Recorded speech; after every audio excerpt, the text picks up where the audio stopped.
Yes, good morning, students. Today is the fifth part of chapter breathing and exchange of gases, and the content of today part is transport of gases, exchange of gases, formation of oxyhemoglobin, and release of carbon dioxide. Means we will cover the four topic in this slide. So let's start now. First is transport of gases. How gases transport take place. The transport of gases will take place in the following events. First is external respiration, second is internal respiration, and third is cellular respiration. What is external respiration? External respiration include all the respiratory process which take place in the lungs. In the lungs portion, all the processes that take place are categorized into external respiration. Oxygen from the lungs diffuse in the lung capillary, and carbon dioxide from the lung capillary diffuse into the lungs. Means the diffusion of gases, both the gases oxygen and carbon dioxide, will be categorized into external respiration. External respiration include three processes: exchange of gases, formation of oxyhemoglobin, and release of carbon dioxide. So first is exchange of gases. How gases exchange will take place? This will be covered in this slide. The exchange of gases will take place on the basis of the difference in the concentration of particular gas. Difference means the difference in the partial pressure or the difference in the concentration of the oxygen and carbon dioxide. The gases exchange will take place from higher partial pressure to lower partial pressure, or you can say higher concentration to lower concentration. So first point, the concentration of oxygen is higher in the inspired air. When we inhale, the concentration of oxygen is higher than the alveolar blood, and the concentration of carbon dioxide is higher in the alveolar blood than the inspired air. So exchange of mutual exchange of gases will take place. Means when we inhale, oxygen amount is high in the alveolar portion, so the oxygen will diffuse from alveoli to the blood, and the carbon dioxide will diffuse from blood to the alveoli. This result in the exchange of oxygen into the blood and the carbon dioxide from blood into the air, which is expelled out. You can see in the figure also. Yes, you can see here the partial pressure of CO2. Wait a second. Yes, here you can see the partial pressure of CO2 is 40 and the partial pressure of oxygen in the alveoli is 105.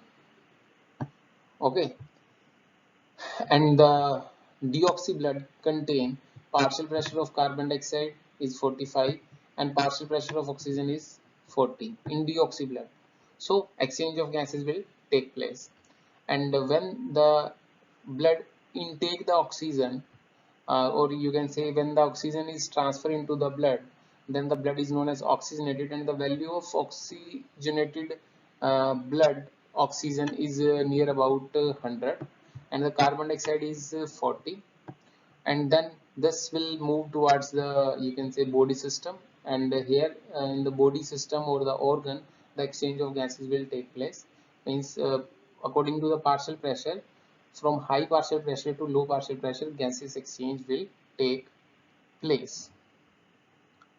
Next, formation of oxyhemoglobin. Next topic is formation of oxyhemoglobin.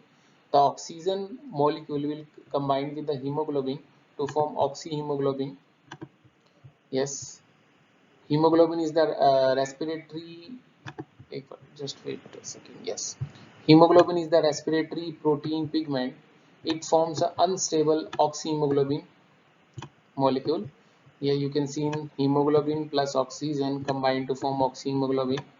One hemoglobin will combine with four oxygen molecule to form oxyhemoglobin, and this oxyhemoglobin will be in reversible state. Means when the oxygen is required, then the hemoglobin will release the oxygen, and when the oxygen amount is high, then the hemoglobin will combine with the oxygen to form oxyhemoglobin. You can see 15 grams of hemoglobin is present in 100 ml of blood. 1 gram of hemoglobin carry near about 1.34 ml of oxygen. So 100 ml of blood can carry approximate 20 ml of oxygen. You can see here the reaction is given. Hemoglobin plus 4 oxygen will give rise to oxyhemoglobin. This reaction will take place when uh, in lungs high oxygen is there and low carbon dioxide is there. When this oxyhemoglobin will move towards the tissue, when this oxyhemoglobin move towards the body part, then the body part will get the oxygen from this oxyhemoglobin. So reversible reaction will take place. This reaction will take place in reversible direction. Now, release of carbon dioxide. How carbon dioxide release will take place? So carbon dioxide from the blood is released outside the air.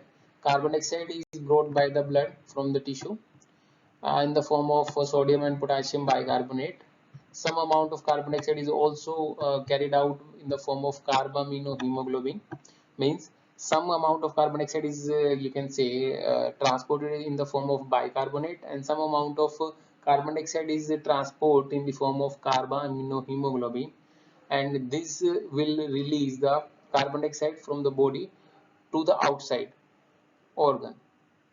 You can see in the figure here given, carbon dioxide combined with water to form carbonic acid, and bicarbonate ions get formed, and these bicarbonate ions are removed from the body. You can see in the figure. Yes. Next. Yes. This is again the transport of gases given here. You can see. Yes. This is oxygen. When we inhale, oxygen amount is increasing alveoli. We start from that area, the highlighted area. Oxygen is transported into mainly two forms, 97% and 3%. 97% will be transported in the form of oxyhemoglobin. I am highlighting this with the yellow highlighter, and the 3% is formed in the dissolved state, and this oxyhemoglobin and dissolved oxygen is now transported to the tissues where the tissue utilize this oxygen, where this tissue will utilize the oxygen and carbon or you can say oxygen present in oxyhemoglobin and the dissolved oxygen. Here you can see 3% dissolved oxygen is utilized by the tissue, and this tissue will release carbon dioxide, and this tissue will release carbon dioxide mainly in 3%, 70%, 23% and 7%. 70% is in the form of bicarbonate, 23% in the form of carbaminohemoglobin, second one, and 7% is in form of dissolved state. I am again repeating, oxygen is transferred into mainly into two parts, 97% and 3%. 97% with the help of oxyhemoglobin and 3% with the help of dissolved state. And carbon dioxide is also travel you can say transported in three main portions, 70%, 23% and 7%. 70% in the form of bicarbonate, 23% in the form of carbaminohemoglobin, and 7% in the form of dissolved state. You can see here this carbon dioxide will move upward, and then this carbon dioxide will expel from the alveolar portion. So this is all about in today's lecture. Thank you.